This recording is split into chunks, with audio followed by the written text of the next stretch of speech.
today about our Meet and Confer process. For over 40 years, our Meet and Confer process has been a shining example of sound, conservative, purposeful problem solving in the district. It has provided our students and our community educational stability and success, and has been a buffer against the changing tides of personality and politics. Meet and Confer, specifically by name, has been endorsed by every governing board that has preceded you since 1978. Though governing boards, chancellors, faculty association presidents, and their accompanying ideals have come and gone in that time, the promise to provide top quality educational opportunities for our community remains constant. Our students come to us holding an expectation, a promise of excellence in teaching and learning. Our Meet and Confer process preserves and protects the values that make that excellence possible. Our Meet and Confer process and the residential faculty policies that are created from it have been and should continue to be the cornerstone of our commitment to fulfill that promise. But later today, you will begin your own process to eliminate that cornerstone. You do so with only this 30 minutes to hear from members of the Meet and Confer team. You do so with little indication of what will follow except a directive to the chancellor. And you do so on a timeline so unnecessarily short as to beg the question, why? That question will remain unanswered today for now. We are here today to answer the questions what and how. What is Meet and Confer? How does it work? What does it accomplish?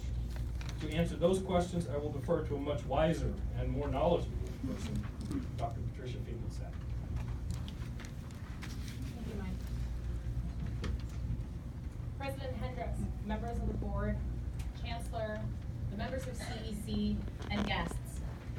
The governing board members, you actually have a copy of this presentation in front of you, as well as a one-page summary of some of the recent issues that have been solved by the Meet and Confer team over the last 5 years.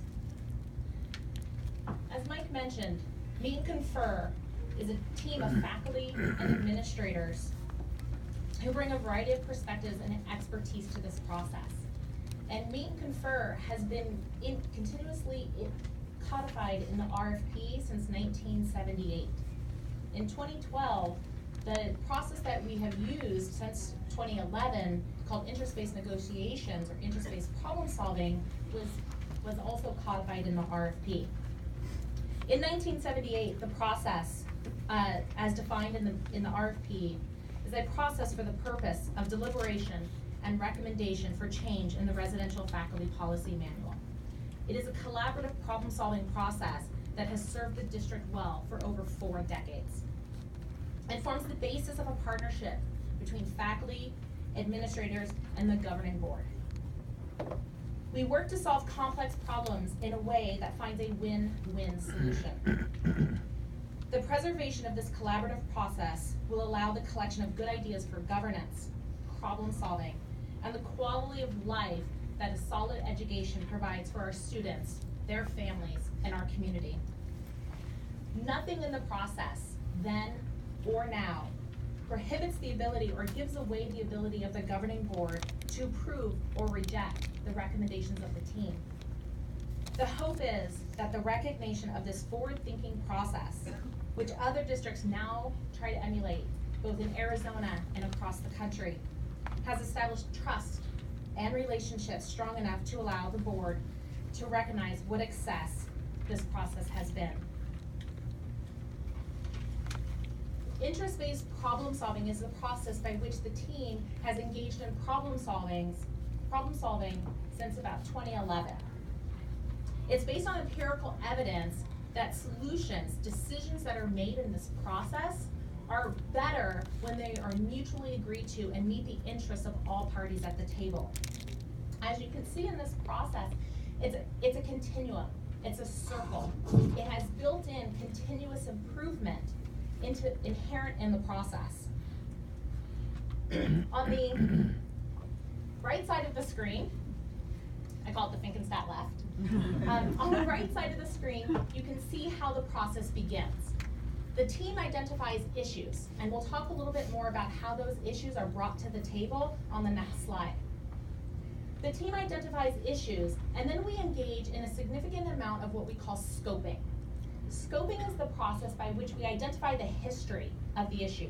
How did we get here? Why are we here? And then we do a significant amount of research as well, because we want to do our due diligence and ensure that the decision that we might agree upon, right, is in the best interest of the students, of the administration, of the college, and of the faculty. So we do a lot of research before we even begin to brainstorm options. We establish appropriate criteria by which we will evaluate any agreed upon solution. And then we brainstorm, and we brainstorm, and we brainstorm. We engage in a significant amount of option generation, we call it, in order to ensure that all of the options are considered by the team. And then we come to what we call a consensus solution, an agreed upon solution that we believe meets the interest of all the parties. But then we have to ask ourselves, does that solution, is it better than what we have? Is it better than the status quo? Because if it is not a good solution. And we come back to the scoping, and we come back to identify what interests are unmet, right? We revalue our priorities to determine how we can build a better solution. And then eventually what we do is, after we have a consensus solution, is we do what we call loop out. We talk to our constituents, and our constituents, up until 2014, included the governing board. In 2014, the governing board delegated approval of the employee manuals to the chancellor. But prior to that, we have provided regular updates and joint presentations to the governing board. And in fact, last year, the team engaged in joint presentations at all 10 colleges, senior HR, the Chancellor's Executive Council, the VP Council, to get feedback. And that's that communication phase. And then we took that feedback and we took it back to the table, and we again evaluated that solution based upon the feedback. Because it is possible that we missed some fundamental information that we need to build the best solution possible. So we come back, and then we might come up with the similar solution or something maybe even totally different. And then we loop out, and then we come back. Eventually we get to a consensus solution. And at that point, we implement, we experience, and because we are an institution of higher education, we evaluate. And we collect information on how it went. How did the proposed and the solution work? And inherent in this process is an opportunity to come back and to examine and re-examine the negotiated solution, the consensus solution. The issue selection process is probably the most important, okay, at the outset. And you can see here in this very simple illustration how the faculty identify interest and the administration identifies interest.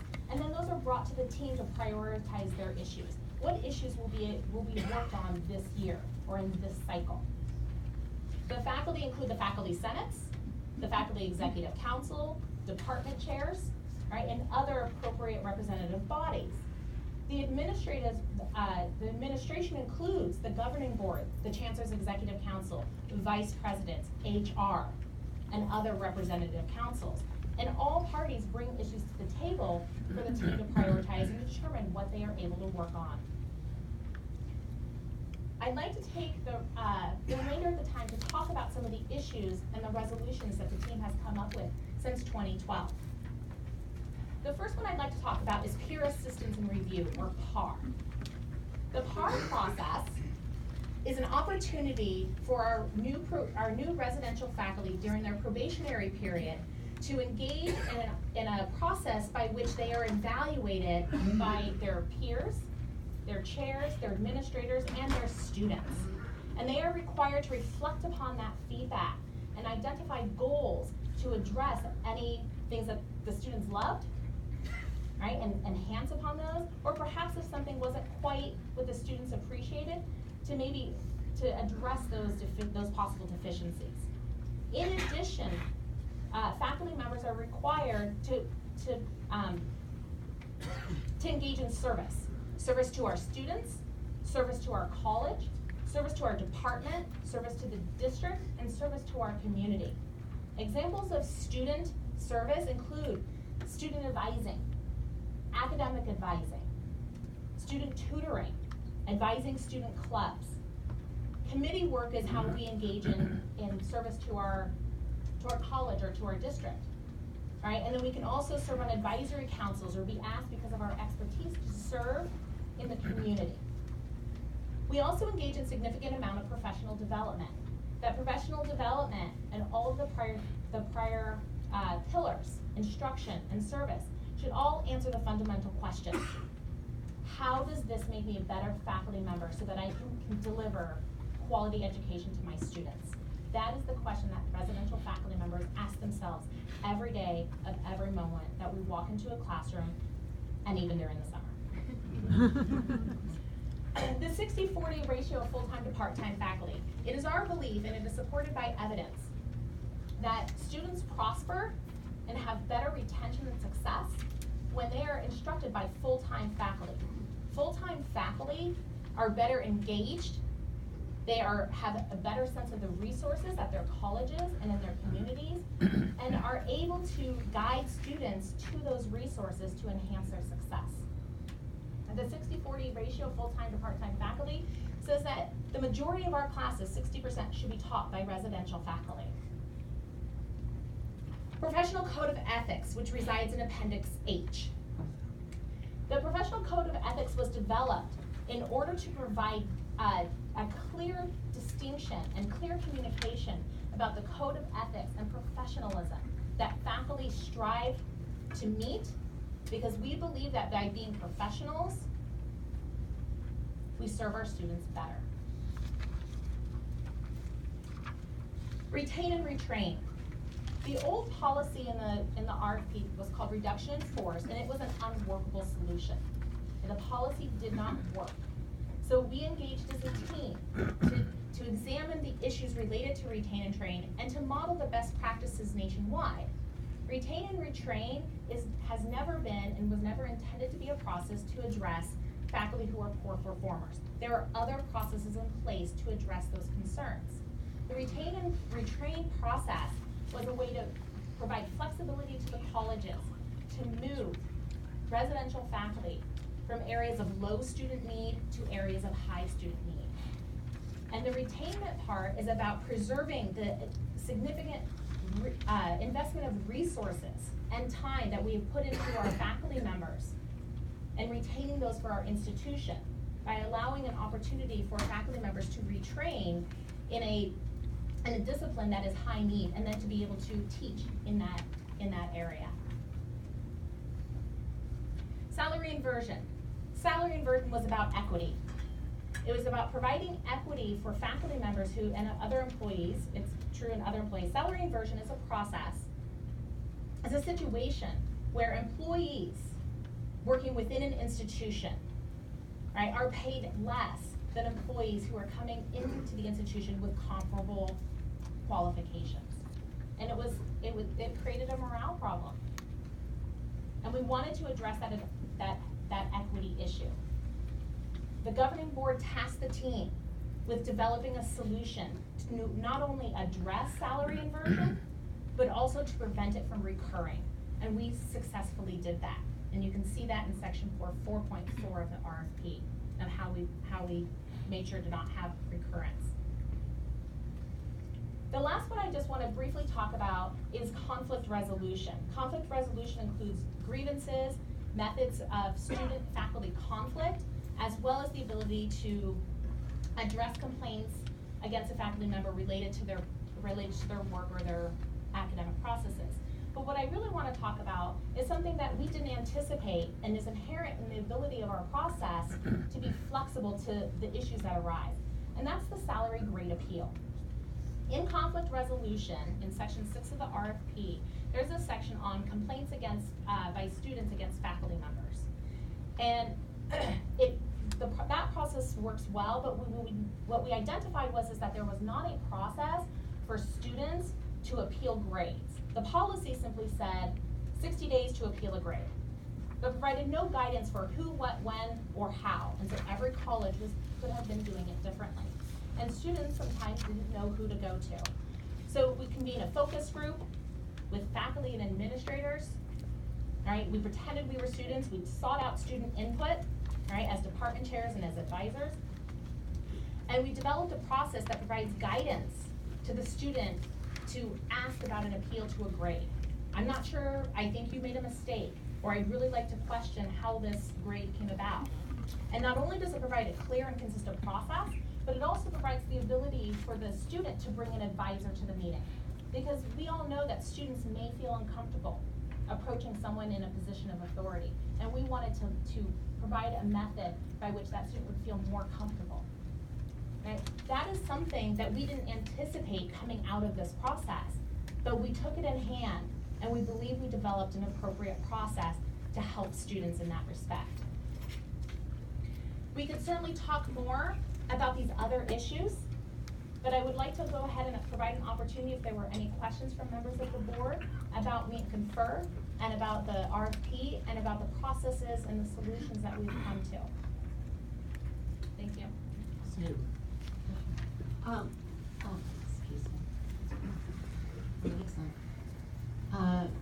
Was thinking stuff. I am concerned about the retain and retrain, and perhaps I do not understand it properly.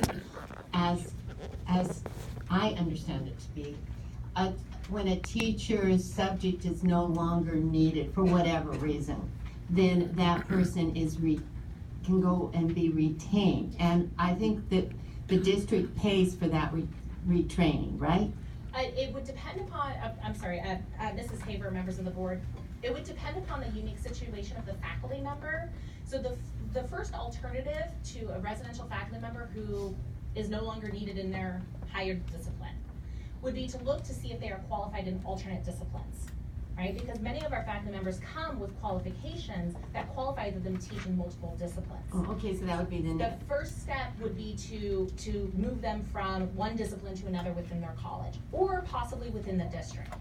A second alternative to any sort of retrainment, right, taking classes, would be to move them from one college to another. To a college, perhaps a discipline at Scottsdale Community College might not be doing so well, but it's booming at Chandler-Gilmer. So that residential faculty member could be transferred to Chandler-Gilmer. And the way I understand it, what I read in your manual, is that a president of a college has to accept a person that is trained as long as that class is being offered. And it's very likely if that person only has a minimum of hours in that area, and there's no competition provided with people who might have true expertise in that area rather than just a minimum of hours. And that's where I have a problem with it. Okay, and Mrs. Haber, it's interesting that you bring that up because that was also a major concern of the team. And so what the policy actually states is that the residential faculty member will be moved to, say, another college unless the college president, working with the department chair most likely, can articulate why that residential faculty member is unable or unwilling to meet the essential qualifications of the job. So if I may provide an example would be is if you have a residential faculty member who perhaps is not very familiar and unwilling to learn about the innovations in healthcare, then we certainly would not move that residential faculty from one area to another if they're unwilling and unable, and it would need to be articulated. So there actually is a process by which a college president could say, this person does not meet the needs and the strategic direction of our college. And that was very intentional policy language to prevent this idea of moving around faculty members from place to place to place when they're not willing to actually step up to the job that we're asking them to do. You're welcome. Thank you. I have a question when this paper is done. Oh, Yes, I'm okay. finished. I didn't realize there was a phone. I'm so sorry. Yeah, Mrs. Living. I'm just answering phone caller. I'm personally saving your life today. Remind me the history again. When did Meet and Confer start? Meet and Confer has been codified in the RFP since 1978. Yeah. A current paper was getting to this, and I don't know if it was answered or not, I'm not sure. If a teacher, a faculty member, excuse me, says they're willing to be quote-unquote retrained, and another college is willing to interview them or whatnot. Okay, forget that. Let's say they're willing to be retrained. Right now it's stating pretty much that another college would have to take them over another outside candidate. Is that true? Mrs. Livingston, the policy, if I recall the actual policy language correctly, states that if a residential faculty member, and a residential faculty member that I would remind ourselves that we have invested significant resources and time through the PAR process, would be able to take a vacant position if it was posted, not dissimilar to the internal transfer process that we currently have in policy. Okay. So basically, yes, being part of Maricopa trumps a qualified outside candidate. Okay, so you stated that. In 1978, who brought up Meet and Confer? What groups surrounded the promotion of this process? In 1978? NDA, OCA, who? Oh, I'm so sorry, Mrs. Livingston. That was almost before I was born, so. That's why I asked that. I'm like, wait a minute.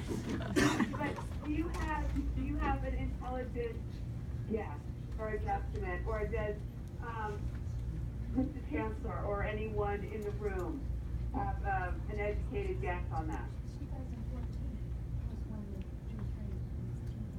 No, I mean, it didn't just come out of thin air.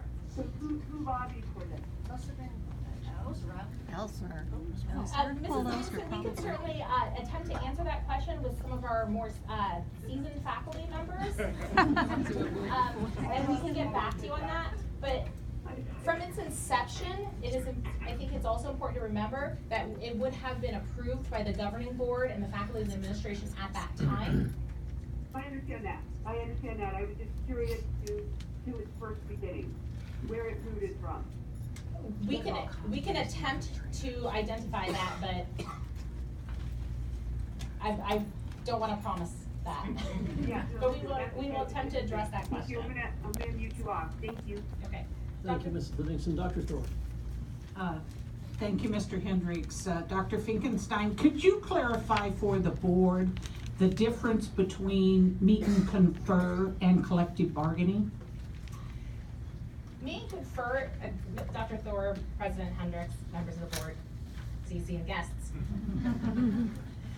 Meet and Confer is a process by which we engage in collaborative problem solving, right? We do dialogue about items like compensation and benefits, but a significant portion of our time, knowing that those benefits, wages, are always subject to the governing board, right? We spend most of the time in problem solving other issues, like peer assistance and review, like retain and retrain, conflict resolution. And it's worth noting, I also believe, that a number of the solutions that you see at the bottom of the screen, those that are 2018, 2017, 2016, are extremely complex. And therefore, we have been working on them for anywhere from 1 to possibly 3 or even longer years. Because the process, inherent in the process, and to ensure that there aren't unanticipated consequences for early rollout of a solution, right, that might result in chaos, what we've done is we do our due diligence in data collection. And so, while we do talk about wages and compensation, a lot of our time is spent dialoguing about things that are outside of that are problem solving, and we believe we identify solutions that are good for the institution, good for the colleges, good for the administrator, good for the faculty, and absolutely good for the students.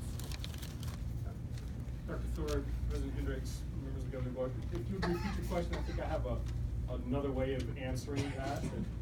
I mean, Okay. not that My question was, could you clarify for the board the difference between meet and confer and collective bargaining? Meet and confer. Would you use the microphone, please? Yes, ma'am, I'm sorry. Meet and confer provides recommendations. Collective bargaining, as I understand it, provides a binding agreement.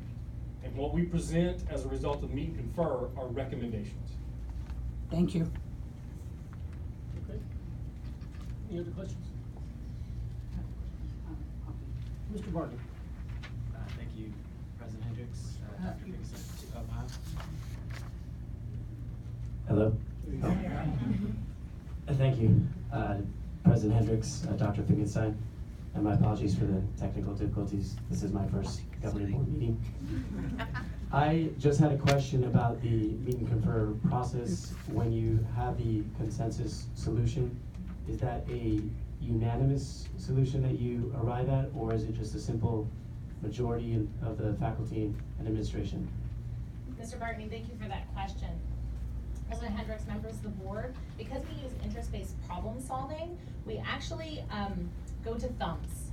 And consensus means that we either, everyone at the table, right, either loves it, and we demonstrate that by a thumbs up, or we can live with it. And what living with it means is that it meets the majority of my interests, and I believe that this is good for the institution and it's better than what we have. If you cannot live with it, we thumb down, and every member of the team has the same thumb, meaning that any member of the team can thumb something down because it's not meeting something that of their interest, whether or not their interest personally or the interests of their constituents. But inherent in the process is that a thumb down is you are obligated to explain what interests aren't being met, such that you can come back to that circle, to the scoping and to the option generation to come to a consensus solution that's different, that meets everyone's interest. The goal is to get everyone here or here. Anyone here takes us back to the scoping, right? So we don't vote, right? It's not unanimity. That's a word I can't say very well, sorry. Like cinnamon, something about those N's and N's. But we do require thumb up or thumb sideways, and that's inherent in the process. So there are no votes, and everyone, if you like to consider the idea of a vote, everyone has a veto. We often say there's no rank in the room, and everyone's voices are equal, and everyone's needs need to be met, because this is based upon an empirical evidence showing that mutually agreed upon solution that meets the majority of the interest or all of the interests of the parties is a better solution. Thank you. Thank you. I have another question when Just one more. the hands are down there. Mrs. Livingston, if you could hold just one moment, I'd like to ask you a couple of questions. We're gonna lose some board members here shortly, and I'd like to ask you a couple of questions. I'm not sure if this is a question for you or for Mr. Mitchell. I've visited with 17 faculty members in the last 3 days individually. I've done 2 television interviews and a half a dozen newspaper interviews. I know Mr. Mitchell's been on the other side because they've used us to debate each other on several of them. And a recurring theme keeps coming up. And I'm assuming both of you are familiar with the resolution that we're getting ready to vote on, and that's why we're talking about it now. Yes. My first question is, Mr. Mitchell, I met with you a week ago, and you said we'd like to make a presentation and explain, meet and confer to the board. Yes. And my response was, how much time do you need? Yes. And your answer was 15, 20 minutes max. In your opening comments, I didn't write them down, but you said this nebulous amount of time to make some sort of effort to explain this complicated topic to the board. Yes. If you felt you needed 2 hours, and I asked you how much time do you need, why would you tell me 15 to 20 minutes and then come into this public meeting and make some accusation that this is a nebulous, insufficient amount of time to present this complicated issue? That's a fair question. Well, certainly is. President Hendricks, members of the governing board. I was operating under the impression at the time that the timeline for this decision would be months instead of days. And so my request for 20 minutes was, in my mind, an introduction to what I hoped would be longer work sessions. And at that time, you had the first draft of the resolution, I believe, in your possession? Not at the time of our conversation, no, sir. Okay, well, Okay, so we were talking about introduction. When you said I want to explain meet and confer, what you really meant is I want to make an introduction to some future discussion, and I somehow misunderstood when you said I want to explain meet and confer. I foolishly thought you wanted to explain meet and confer. I didn't realize what you meant as I want to make introductory comments about meet and confer. Got it. Next thing that keeps coming up is I've had a number of faculty ask me, Mr. Hendricks, how in the world can you propose this resolution? It's gonna have tremendous job losses to the faculty. You're gonna deplete our ranks. I've read the resolution a dozen times. Help me understand specifically how elimination of meet and confer, in fact, we've got points on the board there. What point would cause this massive loss of jobs? Mr. Hendricks, members of the governing board, I can't speak to the reasoning of individual faculty members across the district. We are multiply talented and multiply intelligent in ways, so I can't comment on what would draw an individual faculty member to the conclusion that we're going to lose jobs. But I would point out that when you, by resolution, end the RFP, without a substitute present for us to draw any conclusions about what our work life would be like after that, you put us in the position of speculating what that world might be like. And I can only imagine that among our faculty, there are quite vivid imaginations. This is likely to be the reason why those conclusions were. So in light of that imagination, I guess because I'm trying to calm some of those concerns as I've met with faculty members, newspapers, television shows, it sounds like you and I are in agreement that this resolution is not going to cause anyone to become unemployed as a result of this resolution or the elimination of meet and confer. Do you agree on that? This resolution does not call for the end of anybody's position. That is correct, sir. So this resolution shouldn't cause unemployment. No one should go home and worry about losing their home because they're gonna lose their job as a result of this heinous and awful resolution. Board President Hendricks, members of the governing board, that is not an inference that I can draw at this point. If you Another question that keeps coming up in the people I've met with for some reason, maybe you can help me out with this one. I've been asked at least 10 times in the people I've met with, they're concerned that as a result of this resolution that perhaps adjuncts are gonna replace full-time faculty. We're gonna eliminate the full-time faculty and we're gonna hire more adjuncts to replace them with, which I guess goes back to the same thing, they're gonna lose their jobs. I've got the resolution in front of me. I've listened to a wonderful meet and confer presentation. Again, I'm trying to understand, where would the addition of adjuncts to replace full-time faculty come from as a result of this resolution? Can you help me with that so I can explain it more clearly, because somehow I'm not getting it? Mr. Hendricks, I think I would just repeat my previous answer. I have no way of understanding the reasoning that would be in any particular faculty's mind. So we'd agree again, we're not gonna replace full-time faculty with adjuncts, they're not gonna lose their jobs, there's not gonna be new jobs for adjuncts. We're in agreement again, it sounds like. So we are in agreement that this resolution does not specifically eliminate those or replace us with part-time faculty. Okay. Another one that keeps coming up is pay cuts and reduction in compensation. I don't have a clue how that would happen, but I keep getting asked, we're worried about our compensation being reduced, our benefits being reduced. I guess going along with our job losses that we don't know if are gonna happen based on some reflection on this resolution. Can you help me to understand in this resolution where it is that it would cause compensation and benefits to be reduced? Mr. Hendricks, I suppose I could short circuit the rest of these questions by saying this resolution creates an end to a contract, to an agreement, without any provisions for what might follow it. It is in every case that you have left us with this motion, with this resolution, to imagine what that world would be like. And in that case, we are left only to the possibilities. And I would respectfully point out that within the absence of any guidelines afterwards, the field is wide open for what this board, subsequent boards might do. And I think that is what you're hearing from us. Not.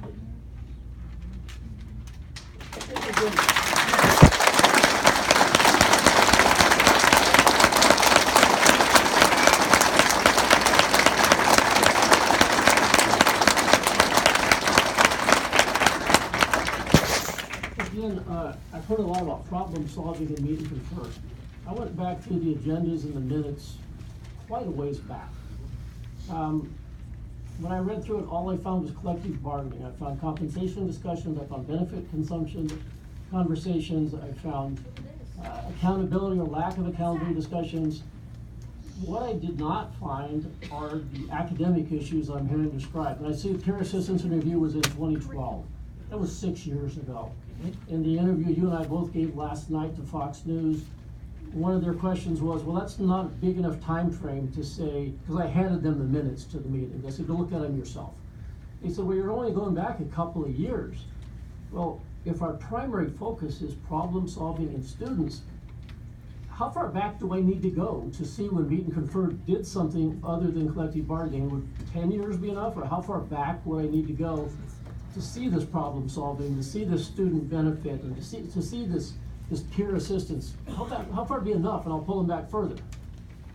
Well, Board President Hendricks, members of the governing board, I would suggest that we have presented to you tonight the very evidence that you're inquiring about. If you look at student grade appeals, this is decidedly an academic issue, and that occurs this year. That is a process that we've engaged in this year. In 2018. Yes, sir, that is work that we've completed this year. If you also look at conflict resolution and the types of disputes and investigations that occur as a result of that, those are clearly academic issues, Mr. Hendricks. Maybe those minutes weren't ready as of yesterday for me to read. I don't know. Why the hostility, sir? When I talk to the faculty members I've talked to, Mr. Mitchell, I'm concerned because I'm talking to hard-working people that are dedicated to their profession, and they're doing a good job. I met with a man last night. He's been with the district for 24 years. He's listening to this fear-mongering that's being put out. He's concerned about his job. He's concerned about his kids in college. He's concerned about his wife and his family. He's concerned about his mortgage. He's concerned about his vacation. He's in near tears as I'm talking to him. And he's repeating this list of inferences that the sky may fall any day. And he's asking me, why are you doing this? And I hand him the resolution. I read it with him. I tell him what it is. I tell him I have no idea how you could lose your job. I have no idea how an adjunct is going to take your place. I have no idea how your pay is going to get cut. I can't imagine why these things are being circulated to you. And his answer was, I don't know either. And I guess as a union rep, association rep, whatever you want to call yourself, and you're propagating this stuff. He has a title. What do you want me to call it? Faculty president? Faculty association president? I apologize, Mr. Mitchell, I wasn't meaning any disrespect. Yes, you were. What would you like me to address you as? Mike's fine. And frankly, I like Mike. We get along just fine. I'm not disrespecting him. I'm not degrading him in any way. I have a job here just like he does. But I listen to these people.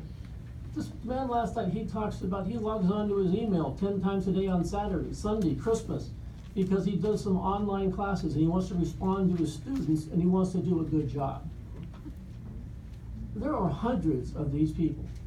And they're running thousands, okay, they're running around right now, afraid for their job because of this fear-mongering. No one's gonna lose their job. No one's gonna be replaced by an adjunct. No one's pay is gonna get cut. This stuff is not going to happen.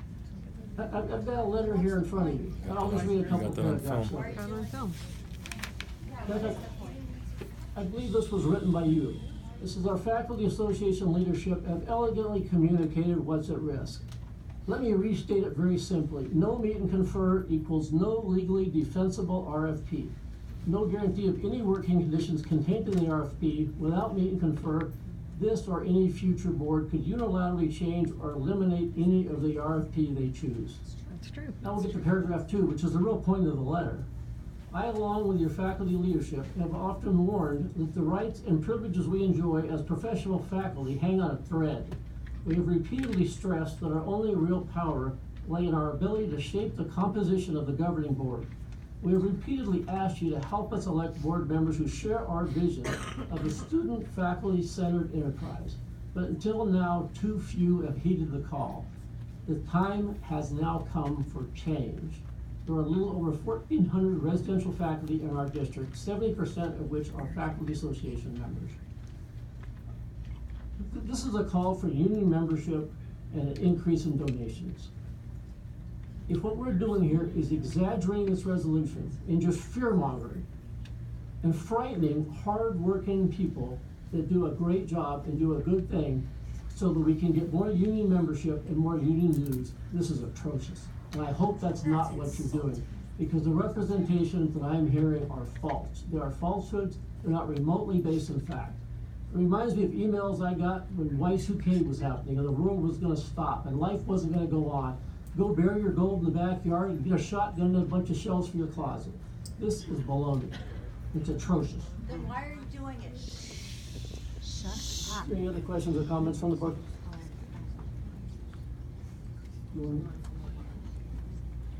Okay, I'll speak. I think, oh, excuse me. I think the reason that we're considering this is because there have been issues that have come up that have taken a very long time to resolve. And I think that some of us are aware that there's some questions about accountability of faculty, in that we know that the chancellor is accountable to us, to the board. And the presidents in all the colleges are most definitely accountable to the chancellor. And just since I have been on the board, I have noticed how it works, and presidents are not guaranteed a job forever and ever. They have to prove that they should stay in that particular position, because two of them, since I've been here, one has had to leave. It was one of those forced retirements, and the other one was moved from one place to the other. And so that shows there's some accountability. And I believe that the faculty holds its students to accountability too, hopefully. But I'm not clear on who holds the residential faculty accountable. And there always are, among any group of people, certain ones who will take advantage if they're not being held accountable. That's human nature. And I was a teacher for 32 years, and everywhere I taught, there were the really outstanding teachers, and then there were some very lazy teachers, and it was a problem because I was teaching in low-income neighborhoods where those kids really needed a good education to have any chance at all. And we have some of those students right now. We can't afford to have teachers who aren't doing their jobs. And I think I've met so many outstanding teachers that this is not to reflect on them. I think most of the teachers are quite excellent, but I know one personally that I wonder why someone hasn't gotten rid of them. And I've checked what the students have said about him, and I know that's just one, but I'm sure there are others like that. And if you don't have a system for making sure teachers are on campus, for instance, as they're supposed to be, you're not making sure that they are teaching what they're supposed to teach, that they're basically not doing their job. Some will not do their job. So this seems to be a way to improve accountability from the way I see it. Thank you, Mrs. Saber. Any further comments from the board? Our special presentation meeting is adjourned. We will move to our special meeting. The special meeting of the Maricopa Community College District Board of Directors is called to order February 20th, 2018, 5:45. The only item on the agenda is item 1.0, first reading and any discussion, changes to residential faculty policy manual. Comments or discussion from the board? Seeing none, Dr. Thor. Thank you, Mr. Hendricks.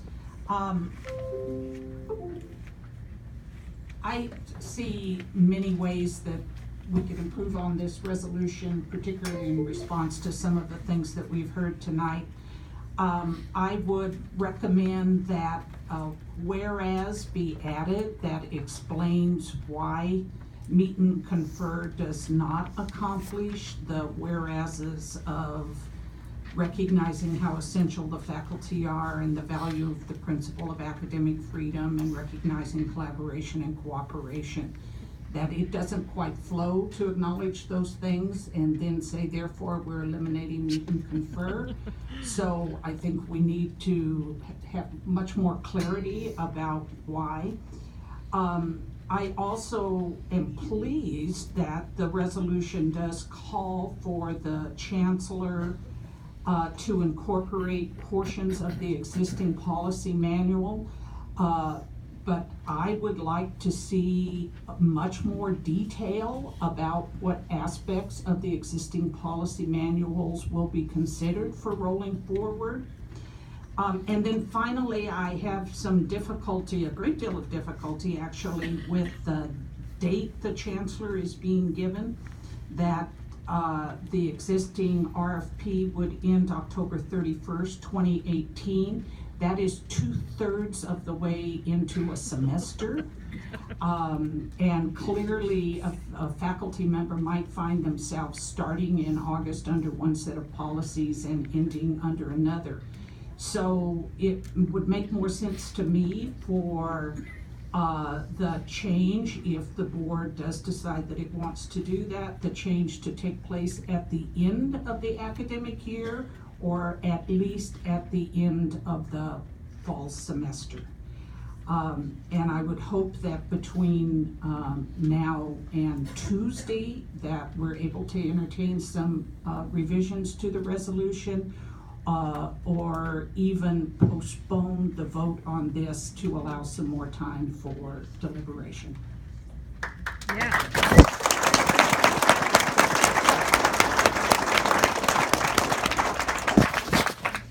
there any further comments? Mr. Barton? President Hendricks, I just had a question as to the date where Meet and Confer is terminated effective February 27th at our governing board meeting. What process then would be in place between February 27th and October 31st? I'm not sure exactly what you're looking at. It says the process of Meet and Confer as defined in section 1.2 is terminated effective February 27th, 2018. And then above it says the Residential Faculty Policies Manual extended beyond its termination to October 31st. I'm just trying to understand the dates.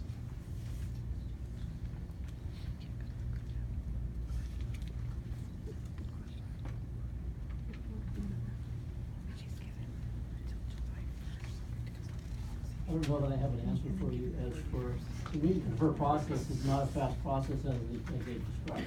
I don't think consideration was given for what would happen for a process that moves as slow as it does. Get an injunction, I can't. Ms. Cooper? If I may, I believe that.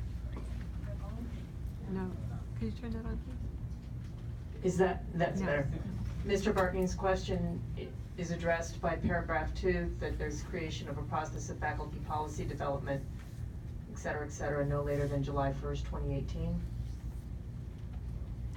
So I believe your question is what happens between February 27th and July 1. Okay, yeah, modified, thanks for pointing that out, so.